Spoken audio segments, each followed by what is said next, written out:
नमस्कार छात्रों, मैं सुधीर गणेश कुलकर्णी, कुमुद विद्या मंदिर देवनाथ। आज हम 10वीं पाठ का भाषा अध्ययन यानी व्याकरण देखेंगे। बोर्ड के एग्जाम में ये 14 अंकों के लिए होता है, उसमें से कुछ अंश आज हम देखने वाले हैं। चलो छात्रों, आज हम शब्दों के भेद देखते हैं। शब्दों के भेद यानी इंग्लिश में the part of the speech. 8 भेद है। 1 संज्ञा, 2 सर्वनाम, 3 विशेषण, 4 क्रिया। संज्ञा, सर्वनाम, विशेषण, क्रिया, ये सव्यय है। ये है सव्यय और ये अव्यय है। 4 क्रिया विशेषण अव्यय, संबंध सूचक अव्यय, समुच्चय बोधक अव्यय और विस्मयादि बोधक अव्यय। ये 4 अव्यय है और ये 4 सव्यय है। इसे शब्दों के भेद कहते हैं और ये 8 है। 9वीं तथा 10वीं के छात्रों के लिए 2 अंकों के लिए ये प्रश्न रहता है। उसमें पहले इसमें रहता है संज्ञा, सर्वनाम, विशेषण, क्रिया पहचानिए, उसके लिए 1 अंक रहता है और अवयवों का वाक्य में प्रयोग कीजिए, इसके लिए 1 अंक रहता है। तो हम पहले सव्यय को देखते हैं। संज्ञा, संज्ञा यानी नाम, किसी पदार्थ, वस्तु, व्यक्ति के नाम को संज्ञा कहते हैं। और एक बात देखो, किसी पदार्थ, वस्तु, व्यक्ति के नाम को संज्ञा कहते हैं। दूसरा है सर्वनाम। संज्ञा के 5 प्रकार हैं, 6 प्रकार है, लेकिन हम वो नहीं देखेंगे क्योंकि ये बोर्ड के एग्जाम में आने वाला नहीं है, कोई प्रकार आने वाला नहीं है, इसलिए केवल हम डायरेक्ट प्रकार देखेंगे। सर्वनाम, संज्ञा के बदले में आने वाले शब्दों को सर्वनाम कहते हैं। संज्ञा के बदले में आने वाले शब्दों को सर्वनाम कहते हैं। विशेषण, संज्ञा के बारे में विशेष जानकारी देने वाले शब्दों को विशेषण कहते हैं। और एक बात देखो बच्चों, विशेषण संज्ञा के बारे में विशेष जानकारी देने वाले शब्दों को विशेषण कहते हैं। क्रिया, क्रिया इसके प्रकार बहुत है और ये प्रकार भी आने वाले हैं, हम उसका विस्तृत अभ्यास करेंगे। लेकिन क्रिया, क्रिया यानी क्रियापद, वर्ब, वाक्य का अर्थ पूर्ण करने वाले शब्दों को क्रिया कहते हैं। उसमें प्रेरणार्थ क्रिया है, सहायक क्रिया है, ये बाद में हम देखेंगे। उसके बाद है 5वां प्रकार क्रिया विशेषण।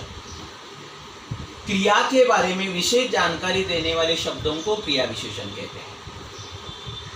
संबंध सूचक अव्यय, संज्ञा या सर्वनाम के बाद आने वाले शब्दों को संबंध सूचक अव्यय कहते हैं, या के बाद आने वाले शब्दों को भी संबंध सूचक अव्यय कहते हैं। समुच्चय बोधक अव्यय, 2 शब्द या 2 वाक्य जोड़ने वाले शब्दों को समुच्चय बोधक अव्यय कहते हैं। और एक बार देखो, 2 शब्द या 2 वाक्य जोड़ने वाले शब्दों को संबंध सूचक अव्यय कहते हैं। विस्मयादि बोधक अव्यय, विस्मयादि बोधक अव्यय हर्ष, शोक, आनंद, पीड़ा, दर्द प्रकट करने वाले शब्दों को विस्मयादि बोधक अव्यय कहते हैं। हम इसका विस्तार से एक प्रकार देखेंगे। और एक बार संज्ञा यानी नाम, जैसे कि यहाँ पर देखो, लक्ष्मी ने कुछ नहीं खाया, तो लक्ष्मी ये संज्ञा है, लक्ष्मी ये संज्ञा है। सर्वनाम, सर्वनाम देखो, सर्वनाम यानी संज्ञा के बदले में आने वाले शब्दों को सर्वनाम कहते हैं। जैसे कि यहाँ पे देखो, मैं अस्पताल में भर्ती था। कौन था? मैं यानी कौन, यानी कि संज्ञा है। मैं संज्ञा के बदले में आने वाला शब्द है मैं सर्वनाम। विशेषण, विशेषण संज्ञा के बदले में विशेष जानकारी देने वाला शब्द यानी विशेषण है। जैसे कि देखो, श्रमजीवियों की मजदूरी एवं आमदनी कम है। श्रमजीवियों की मजदूरी एवं आमदनी कम है। कैसी है? कम है। मजदूरों की आमदनी कैसी है? कम। ज्यादा, ये कम ज्यादा, ये क्या है? विशेषण है। यस, समझ में आ गया। दूसरा यहाँ पर और एक पांचवा देखो, चौथा, गाय ने दूध नहीं दिया। दूध द्रव्यवाचक संज्ञा है, लेकिन हमें कुछ बताना नहीं है, केवल दूध। अब क्रिया, गाय ने दूध नहीं दिया, दिया ये क्रिया है। था, खाया, है, ये वाक्य का अर्थ पूर्ण करने वाले शब्द हैं, क्रिया। तो प्रश्न पूछा जाता है, निम्नलिखित वाक्य में अधोरेखांकित शब्द का शब्द भेद पहचान कर लिखिए।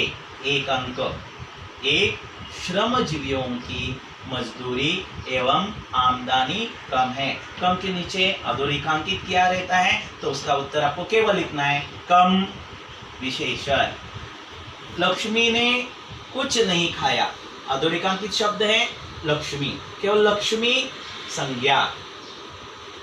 मैं अस्पताल में भर्ती था, मैं अस्पताल में भर्ती था, तो मैं यह शब्द केवल लिखना है और आगे लिखना है सर्वनाम। सर्वनाम लिखकर चलंदन देना है। गाय ने दूध नहीं दिया, दूध, दूध संज्ञा लिखनी है और चलंदन देना है। ओके, शब्दों के भेद में से पहला प्रश्न क्रमांक 4 में से एक देखा। अब हम दूसरा देखेंगे। दूसरे इसमें प्रश्न है, निम्नलिखित अव्यय में से किसी एक अव्यय का अर्थपूर्ण वाक्य में प्रयोग कीजिए। दो देते हैं, एक का ही वाक्य में प्रयोग करना है, लेकिन हम दोनों भी हम वाक्य में प्रयोग करेंगे, ताकि अगर एक भी गलत होता है तो दूसरा सही हो सकता है, या दोनों भी सही हो गए तो एक हमें एक्स्ट्रा अंक नहीं मिलेगा, लेकिन गारंटी के साथ हमें एक अंक यहाँ पर मिल सकता है। क्रिया विशेषण अव्यय, क्रिया के बारे में विशेष जानकारी देने वाले शब्दों को क्रिया विशेषण अव्यय कहते हैं। जैसे कि कम, ज्यादा, यहाँ, वहां, जहां, कहाँ, मत पूछो अपनी संतोषी माँ, ये भी क्रिया विशेषण अव्यय है। यहाँ, वहां, जहां, कहाँ, इधर, उधर, आस पास, आजू बाजू, दाएं बाएं, ये सारे क्रिया विशेषण अव्यय हैं। उसके बाद है संबंध सूचक अव्यय। संबंध सूचक अव्यय संज्ञा या सर्वनाम का संबंध बताने वाले शब्दों को, या इसे का, की, के बाद आने वाले शब्दों को भी हम संबंध सूचक अव्यय कहते हैं। इसमें वाक्य रहता है, देखो, के पीछे, के सामने, के बाहर, के बिना, के पास, के साथ, ये सारे शब्द संबंध सूचक में आते हैं। समुच्चय बोधक अव्यय, दो शब्द या दो वाक्य जोड़ने वाले शब्दों का हम समुच्चय बोधक अव्यय कहते हैं। अथवा, बल्कि, परंतु, लेकिन, की, ये सारे शब्द समुच्चय बोधक अव्यय हैं। विस्मयादि बोधक अव्यय, विस्मयादि बोधक अव्यय शब्द, जो अव्यय केवल वाक्य के आनंद, भय, हर्ष, शोक और घृणा प्रकट करने वाले शब्दों को विस्मयादि बोधक अव्यय कहते हैं। अब शोक प्रकट करने वाले शब्द देखो कौन से हैं? बाप रे, हाँ, वाह आनंद प्रकट करने वाला, अरे रे दुख प्रकट करने वाला, काश, छी नफरत, अरे उफ, हाँ, हे भगवान, ये सारे शब्द विस्मयादि बोधक अव्यय में आते हैं। अब हम देखते हैं यह प्रश्न किस प्रकार हम इसे लिखते हैं और एक अंक प्राप्त करते हैं। प्रश्न है, निम्नलिखित अव्यय में से किसी एक अव्यय का अर्थपूर्ण वाक्य में प्रयोग कीजिए। एक अंक है। अब यहाँ पे शब्द हमने दिए वाह, अब केवल ये शब्द को लेना है और हमें वाक्य में प्रयोग करना है। वहां ये शब्द हम कहीं पर भी इस्तेमाल कर सकते हैं, इसके लिए कोई मायना नहीं है। हमने यहाँ पर इस्तेमाल किया है वाह, विस्मयादि बोधक का चिन्ह लगाया है, यहाँ पर एक्सक्लेमेटरी मार्क लगाया है, वाह क्या बात है, और अधोरेखांकित करना है, एक अंक मिल गया।